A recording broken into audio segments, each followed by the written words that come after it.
a entrevista, acontece da coordenadora da coordenadora Marlene, que trabalha no projeto social. E a Rita trabalha na educação especial, que é professora de deficiência intelectual.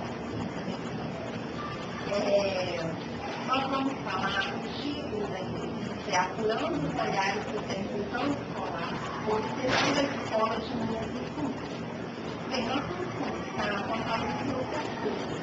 Eu gostaria de saber como se dá a inclusão de pessoas com deficiência nesse espaço. Quais as questões de acessibilidade essencial para o ideal seria você começar, né? Até para dar o tom. Eu vejo assim, que como em geral a escola já deu um pontapé inicial. A gente já viu um banheiro que é acessível, a criança pode ser maior, a gente vê algumas rampas, né? Isso é acessibilidade da criança especial. O que eu percebo é que falta recursos, faltam mais recursos. Pedagógicos. Acho que a escola precisa começar. Mas aí quando a escola precisa por falta de investimento. Olha, eu já procurei saber se nós temos alguns materiais como as formações, e aí fica assim. Uma hora dessa você senta comigo, aí eu fico na dúvida, a escola tem esse material, tem conhecimento disso ou não tem? E aí, como tudo é muito corrido, ainda não tem. Porque tem alguns tópicos que eu não tenho. Educação que eu não tenho acesso. Eu nunca vi aqui na sala. Está muito fácil. Só, muito adequado, programas, muitos programas eu acho que faltam muito programas. Então, eu acho que o futuro de vitória tem uma preocupação muito grande de garantir os recursos comuns. Porque em todas as escolas, e aqui na instituição, nós temos todas as pessoas especializadas que precisam para as crianças que estão matriculadas. Então, nós temos nessas cursos, é garantido o IDEC, é garantido a adaptação curricular com os profissionais dessa área de turismo.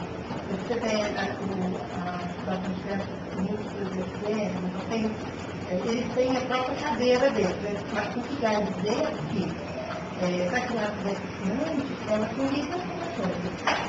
Elas podem andar, ela vai no banheiro. É tudo que você falou, espaço físico está garantido, porque faz parte do prédio. E a prédio não foi construída com acessibilidade, né? Então, a rampa, os banheiros adaptados, isso permite que a criança tenha acesso livre. Embora, por exemplo, a quadra, eles não falam. Mas assim, nós também não falta de atenção, porque o portão é amplo, tem a rampa, não é uma questão de fala, assim. Eu acho que arquitetônico a gente tem sim. É a escola é a mesma como de forma. Eu acho que a gente precisa de recurso, direito tecnológico. Eu sinto falta disso.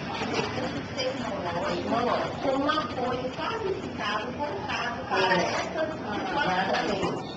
É o que eu vejo que na tecnologia assistiva mesmo. Existe muito recurso, muito material, até aquele que a gente pode fazer, e talvez até pela necessidade dos meninos que estão aqui no momento, eles não terem essa necessidade desse material, não vai providenciar.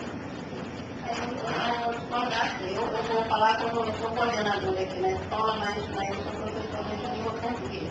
Então, assim, às vezes eu faço algumas fichas no sentido dessa acessibilidade e questão tecnológica, porque assim, no meu caso, eu já tive uma aluna surda, então assim, eu acho que essa forma de propriar o sistema, de fazer a criança, de conviver com a escola, é muito bom. Mas, por outro lado, eu acho que ainda não atingiu o nível, a promessa feita não foi cumprida. Você tem um especialista que dá o tempo, mas você não tem um fonoaudiólogo, na maioria das vezes. Eu acho assim, que essa outra parte, que geralmente fala que ele vai ter acesso, ou na unidade de saúde, ou nas políticas claras, dali não tem funcionado. Pelo menos a gente não tem visto reverter no sentido da aprendizagem principalmente. Então você tem aqui o especialista que vem, que dá assistência, não tem.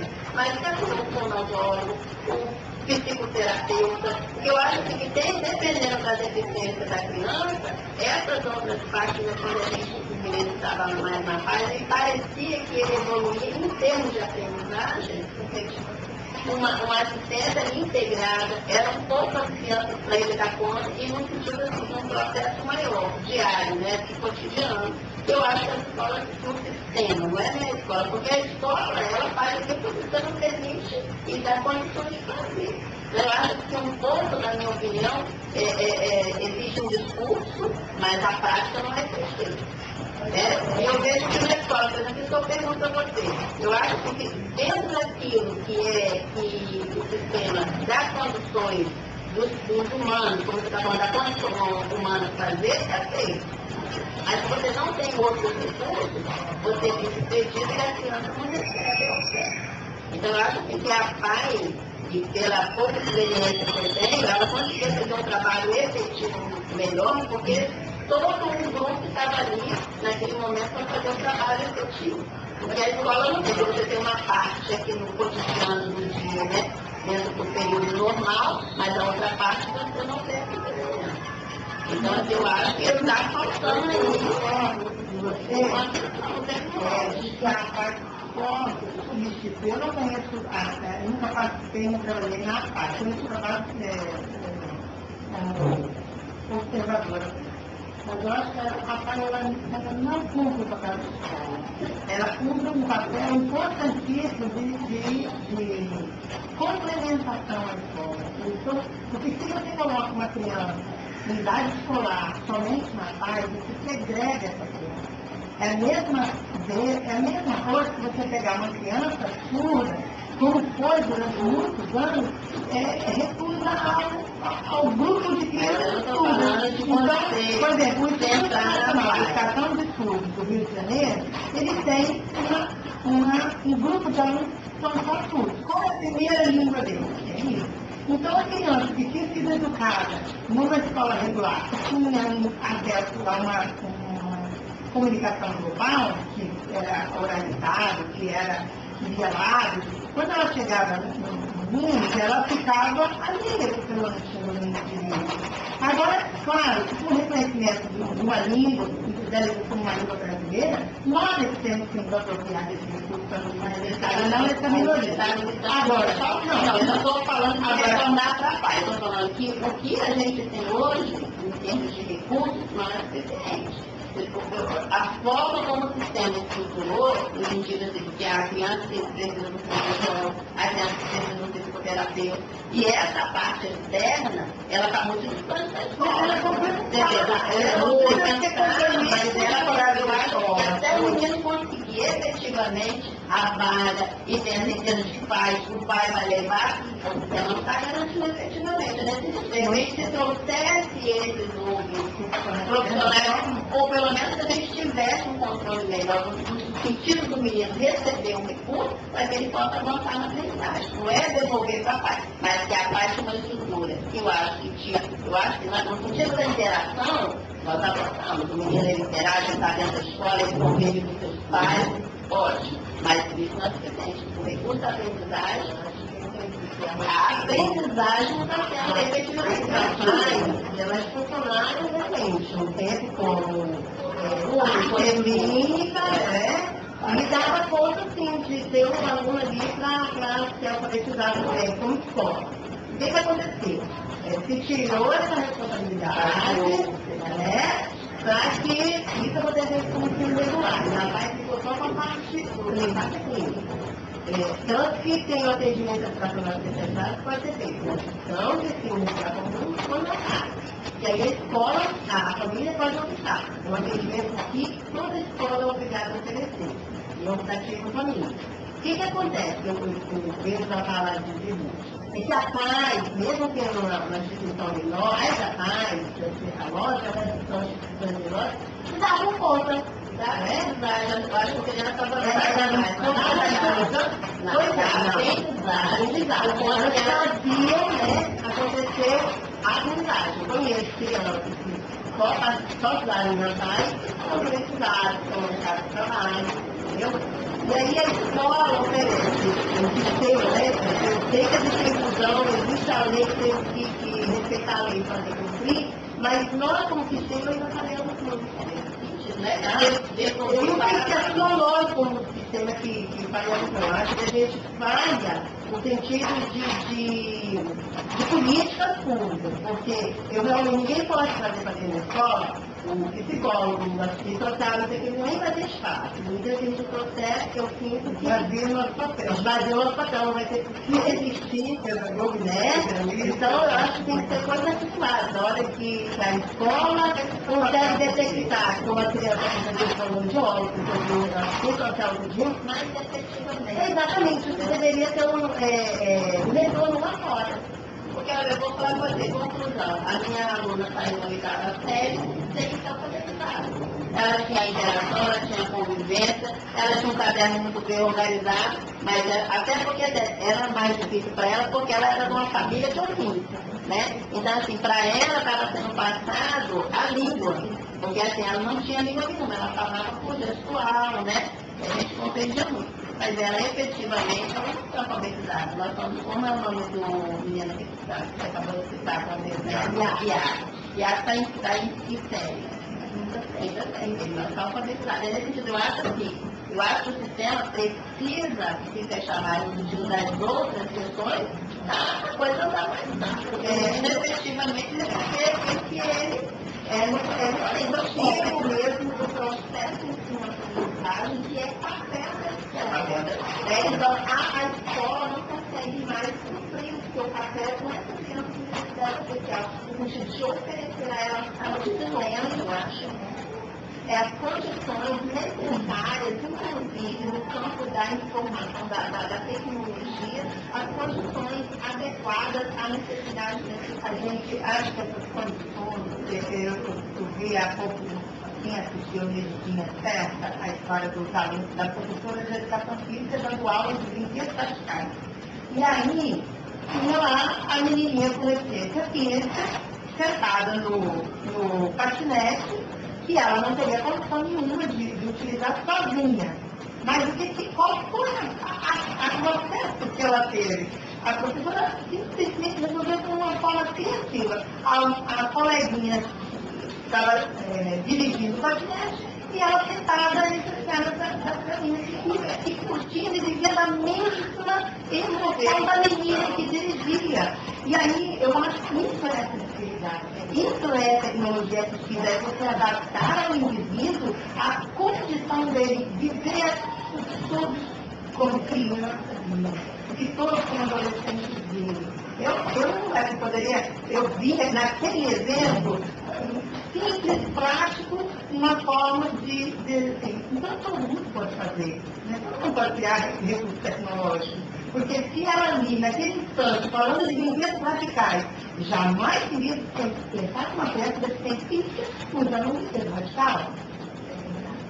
Você pensar. Então, a gente precisa ter, assim, não é que a responsabilidade é só nossa de criar isso, acho que as políticas públicas precisam promover debates, treinamentos, recursos financeiros, o governo federal, tudo. Tem que botar recursos na escola, para a escola resolver os seus problemas. Se nós temos comunidade que precisa de um aparelho para eles se comunicar, a escola tem um papel particular. A família tem o papel dela de correr atrás. E o Estado tem a sua responsabilidade de fazer esse menino ter acesso a essa tecnologia. E aprender como qualquer menino. Então, o simples digital que chegou aqui sem estar alfabetizado com 20 anos, não vai ser julgado e condenado por causa disso. Mas nós precisamos, ainda nem vai ser jogado em uma das primeiras, né? Crianças de 3 anos, subjugando todo o desenvolvimento afetivo, social, dele, mas ele precisa ter acesso a uma produtora que então, eu acho que não tem exatamente a definição de tecnologia desse jeito, mas toda vez que você permite com criatividade, com algum recurso, que uma criança tenha acesso a algo que qualquer outra criança pode fazer, eu acho que a gente está dando essa oportunidade, essa condição. Essa escola também, porque na trabalhadora eu tinha menino que deficiente que eu tive que pensar, né? Quer dizer, as escolas não são fáceis. Então eu estou pensando aqui no Isala Mais, mas eu estou pensando no sistema como todo. Quer dizer, é uma dificuldade até que a gente teve que fazer todo o trabalho com a mãe, porque assim, a escola não ia receber elevador. E o medo daquele menino, de repente, daí ele tinha crise de nervosismo, de repente está uma crise, mas eu sabia que isso era assim. Eu estou pensando no sistema, porque tem vários recursos que eu acho que até um certo privilégio no Laura também. Né? Eu conheço escolas que falam no acesso de biblioteca, porque a biblioteca era um terceiro quarto andar, a sala de informática também, e esse menino lá na casa dela, que era no inverno, ele ficava inconfortável para participar dessas aulas, por quê? Porque ele só tinha escada muito legal e tinha conseguido terminar esse nível. Aí hoje eu sei que a escola está conseguindo tirar os formas de casa, né? Então, reforma, provisoriamente muita escola e, segundo por informação que eles vão poder ter um elevador, porque não tem como mudar a estrutura da escola. Agora tem como adaptá-la. Eu acho que é essa adaptação. E passa desde a instalação de um elevador até a instalação de lá, que o médico não consegue fechar a mão para tirar uma coisa da alpina. Eu acho que essa que eu vou já assistir. E eu gostaria de um livro contigo, né, que atende favor pacientes dessa sala, desse espaço, desse ambiente de aprendizagem.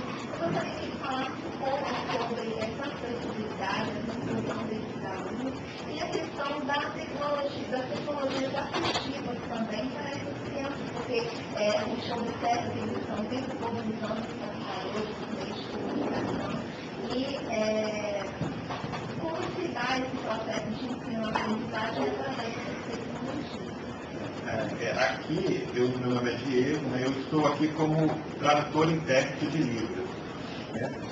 A gente estava ouvindo vocês falar sobre a questão do recurso humano, né, que essa nossa política atende bastante a nós com recurso humano, mas que não é muito bem assim, né? A gente tem uma falta de profissionais na área da surpresa, por exemplo, absurda. Nesta prefeitura tem vagas aí para 15 a 20 pessoas profissionais nessa área. Hoje, se tivessem esses profissionais, eles estariam empregados. Então, aqui mesmo na escola, nós temos a falta de no mínimo 3 profissionais, como eu. Só tenho eu, né? Então, os nossos alunos aqui, são 8 alunos públicos, eles são matriculados no matutino, eles estudam na sala regular pela manhã, né? Eu acompanho eles 2 vezes por semana, pela manhã, como intérprete na sala deles regular. Então, eu causo essa acessibilidade a eles pela manhã, porque não tem um profissional que ficaria pela manhã. E a minha cadeira mesmo é que à tarde nós atendemos eles só com atendimento educacional especializado. Então a gente auxilia muitos conteúdos no currículo diferenciado que é proposto para eles já pela manhã. Então a gente auxilia que eles realmente acompanhem esse currículo e nós fazemos os nossos projetos diferenciados também e assim conseguimos fazer com que eles acompanhem esse currículo que é proposto. As nossas tecnologias aqui, na nossa área, nós temos computadores, né, com a impressora que nos ajudam a adaptar melhor os currículos, com figuras e tal, coisa que às vezes os professores regulares não dão conta, né, de fazer essa adaptação, a gente acaba auxiliando isso. Eles utilizam bastante, a gente utiliza em patrocínio, às vezes aqui mesmo, né? A Valquíria, que é a professora Suda, depois ela vai falar mais. Então ela às vezes traz filme, eles veem um filme aqui, então nos ajuda essa tecnologia, mas na verdade é um simples computador, temos aqui, não temos nada adaptado, então temos aqui, não chegou e não é nossa necessidade, né? Talvez a necessidade da Rita, ela deve ter outros recursos tecnológicos, né, para os alunos dela. Né? Mas o que nós temos aqui hoje, desses recursos tecnológicos, nos atendem bem. E a acessibilidade que é causada aos alunos é ter, né, por exemplo, no atendimento de conta-tudo, nesse AE que fazemos agora à tarde, eles têm a professora e instrutora de Libras, que é a Valquíria, tem uma professora bilíngue que ensina a eles o português como segunda língua, e eu, como intérprete, que traduz os conteúdos e auxilio tanto a professora surda, né, nos contatos com outros professores, quanto os próprios alunos. Então, esse recurso de acessibilidade que eles têm aqui nas escolas. Eu gostaria também de ouvir a Valquíria, né, falar um pouco da experiência dela com os alunos no processo de ensino.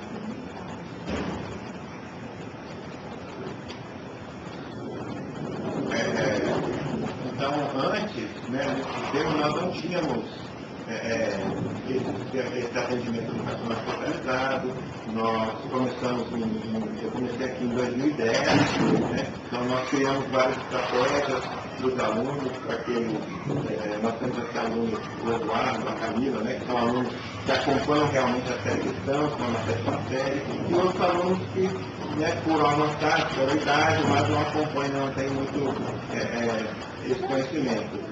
Tem alunos também na quarta série, 2 alunas, uma com 8, outra com 9 anos. Né? Então, antes eles ficavam pensando, né, para que estudar, né, integralmente os 2 cursos na escola? Né? Aí explicamos a eles essa necessidade, que à tarde eles não estudariam, né, como estudam de manhã, as disciplinas, né, aquele horário, não. Nós faríamos atividades diferenciadas para apoiá-los, ajudamos eles em algumas disciplinas, né, mas eles entenderam que a professora de língua ajuda eles na questão de aprender a língua portuguesa, eu também ajudo com a língua de sinais, aprendendo como primeira língua.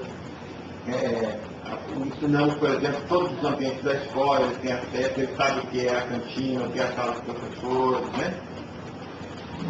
Então nós temos essas questões, mas, por exemplo, hoje, aqui era necessário que tivesse outro instrutor de Libras. Por exemplo, um para ficar atendendo os alunos e outro para dar as oficinas das salas, ensinar Libras aos alunos que são matriculados no turno respectivo. Mas pela falta de recurso humano, a gente não pode ter isso. Por exemplo, na escola, né, no Centro de Apoio ao Estudo, que nós temos em Vitória 1, se faz muitos projetos. Antes tinha muito frequência de alunos surdos. Agora, com as salas, com as escolas adaptando-se, né, à acessibilidade desses alunos, diminuiu-se a quantidade de alunos surdos que lá estudavam. Né? Mas, realmente, esses alunos estão aprendendo, estão evoluindo, né, eles acabam tendo um bom contato, mas será que isso acontece realmente? Então a gente sempre fala, por exemplo, aqui na escola, do sinal luminoso, para que eles saibam quando bate sinal, né? Por exemplo, né, quadros talvez maiores, com maiores recursos visuais, né? Então muitos alunos na sala, os quadros são muito pequenos, então eles acabam, às vezes, amontoando para copiar, então eles perdem muito tempo mudando de lugar. Né? Uma ideia também é separar esses alunos, às vezes, por exemplo, a nossa própria sala aqui, nós não temos um quadro, nós temos, às vezes, 2 ou 3 grupos de alunos numa sala pequena, com uma mesa pequena, então a gente, às vezes, se amontoa com eles em um cantinho, isso não nos ajuda muito. Né? Por exemplo, no auditório nós combinamos esse tempo atrás, fomos lá, a gente quer usar mais aquele ambiente, fazer teatros, né? Por exemplo, os alunos ouvintes não conhecem a cultura surda. Então a gente às vezes quer propiciar algum momento para que eles possam ter esse acesso. Né? Então, por exemplo, eu como instrutora surda não posso ir lá na sala dos ouvintes dar as oficinas de Libras para que eles também tenham esse conhecimento, porque tem que ficar com os alunos surdos lá ele. Então, se tivesse um outro profissional, isso seria possível. Então, não que a gente tenha preconceito para estar separado, mas às vezes a falta de recurso humano nos deixa um pouco distante. Né? Então, por exemplo, falando sobre inclusão, a gente tem vários temas, né? A inclusão, às vezes, eu sinto que não funciona muito bem. Parece que a criação de escolas bilíngues seria o ideal para esses alunos. Parece que eles perdem muito com as atividades. Às vezes, os professores sentem uma dificuldade de adaptar o currículo a esses alunos, né? a presença do intérprete já ajuda bastante, mas a gente sente que eles não têm evoluído muito. Né? Precisava o professor ser habilitado para ensiná-los, para entendê-los. Né? Porque às vezes não sabe Libras, nem sabe a cultura do aluno, o intérprete nem sempre não tem o conhecimento de todo o conteúdo, de todas as matérias. Então também se encontra uma barreira nesse processo, mesmo com o intérprete. Né? Por exemplo, a gente às vezes encontra um aluno surdo, um aluno com múltiplas deficiências. Como tratá-los? São iguais, são com necessidades especiais. Não, são alunos diferentes.